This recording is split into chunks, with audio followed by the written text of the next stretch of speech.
2001, eu fui designado para ir para Guarapuava. E quando eu cheguei em Guarapuava, o irmão Juvenílio cuidava da parte da limpeza da igreja. Fazia uma semana que eu estava como pastor, ele entrou no meu gabinete, no meu escritório, e falou: pastor, eu vim ver se o senhor vai permitir, com molho de chave, que eu continue com as chaves da igreja. Eu tenho todas as chaves dos escritórios, dos departamentos aqui, porque eu faço a limpeza da igreja. Aí eu falei: mas, irmão Juvenílio, quanto a igreja lhe paga por mês? A igreja estava enfrentando algumas dificuldades financeiras, para a gente ver se a igreja vai ter condições de continuar pagando. Ele olhou para mim e falou: pelo amor de Deus, pastor, não fale em dinheiro para mim. Eu falei: por quê? Ele falou: não, eu sou aposentado, pastor. Eu limpo a igreja, mas eu não cobro nada. Eu falei: sério? Sério. E eu já tinha vindo de situações de processo, de gente que trabalha 15 dias para a igreja e quer ganhar 10 mil reais de processo. Eu falei: isso não vai dar bom, não. Quanto tempo faz? Ele falou: faz uns 3, 4 anos, desde que me converti. Eu falei: se esse irmão levar a igreja na justiça... Quantas vezes o senhor limpa a igreja? Ele falou: quase todo dia eu venho de manhãzinha limpar. Eu falei: piorou. Eu fiquei pensando na minha cabeça. Mas eu falei: tá bom, irmão, pode seguir então. Eu falei: eu vou observando. Que aí você vai conhecendo a pessoa e tal.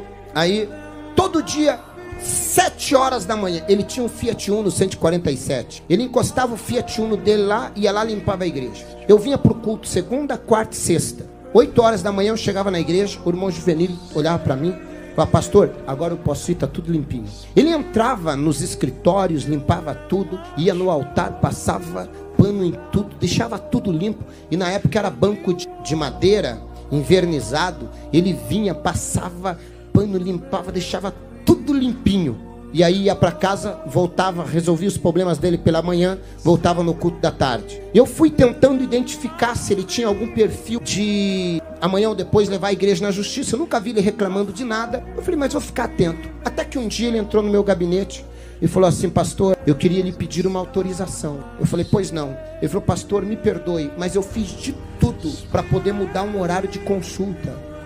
E o médico não tem outro horário, só pode me atender 8 da manhã. Eu estou com alguns problemas de saúde e eu queria pedir se o senhor me libera de eu limpar a igreja esta quarta-feira. Só que se o senhor disser que não tem problema, eu remarco consulta de novo, espero, era pelo SUS, espero nem que demore 6 meses, mas eu não vou abrir mão de cuidar da igreja para uma consulta. Eu falei: irmão Juvenílio, quanto o senhor ganha para limpar a igreja? Ele falou: não, nada, pastor. Eu falei: irmão Juvenílio, o senhor não é um funcionário, o senhor não tem carteira assinada.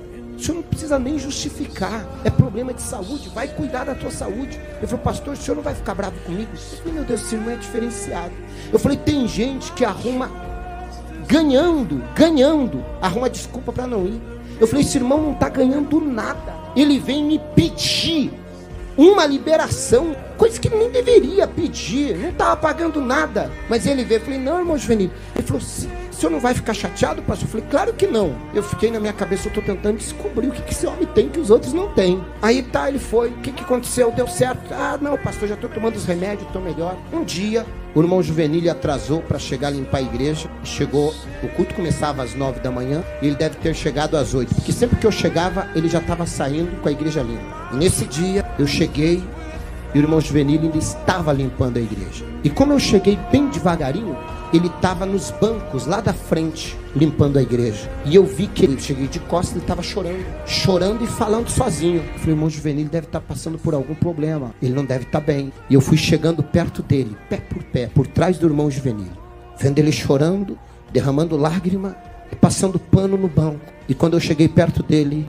eu ouvi a oração de alguém que realmente serve a Deus. E ele estava assim: Senhor, eu era um bêbado, minha família ia se perder, eu não valia nada. E a Bíblia diz, antigamente, só podia entrar no teu santuário os levitas para auxiliar na limpeza, mas no Santo dos Santos, só o sacerdote. E o Senhor me deu a oportunidade de poder limpar até o teu altar, aonde o teu servo vai pregar.